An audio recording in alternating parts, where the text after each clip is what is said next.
বৈষম্য নিরসন না হলে আদিবাসীদের সামাজিক নিরাপত্তা নিশ্চিত সম্ভব নয় বলে জানিয়েছেন টিআইবির নির্বাহী পরিচালক ডক্টর ইফতেখারুজ্জামান।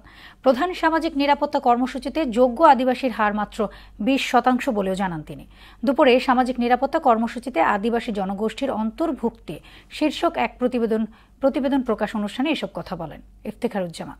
মফিউর রহমানের রিপোর্ট। সামাজিক নিরাপত্তা কর্মসূচিতে রাজধানীর ধানমন্ডিতে টিআইবি কার্যালয়ে সামাজিক নিরাপত্তা কর্মসূচিতে আদিবাসী জনগোষ্ঠীর অন্তর্ভুক্তি, সুশাসনের জন্য চ্যালেঞ্জ ও উত্তরণের উপায় শীর্ষক গবেষণা প্রকাশ করে ট্রান্সপারেন্সি ইন্টারন্যাশনাল বাংলাদেশ টিআইবি।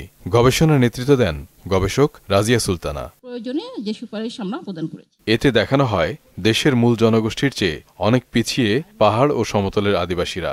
তাদের জীবনমান উন্নয়নে 14 দফা সুপারিশ তুলে ধরে টিআইবি। আদিবাসী জনগোষ্ঠীর সংস্কৃতি ও চাহিদার সঙ্গে সামঞ্জস্যপূর্ণ আদিবাসী বান্ধব কর্মসূচি প্রণয়ন এবং কার্যকর বাস্তবায়ন নিশ্চিত করতে হবে।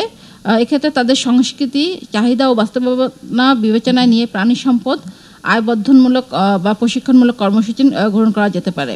পরে প্রতিষ্ঠানটির নির্বাহী পরিচালক বলেন, সামাজিক নিরাপত্তা কর্মসূচির তালিকাভুক্ত হতে বিপুল পরিমাণ ঘুষ দিতে বাধ্য হচ্ছেন আদিবাসীরা। সুশাসনের ঘাটতি, স্বচ্ছতা, জবাবদিহিতার ঘাটতি, দুর্নীতি, অনিয়ম, ঘুষ লেনদেন, এগুলো একটা বলবো যে খুব উদ্বেগজনক চিত্রই প্রকাশিত হয়েছে।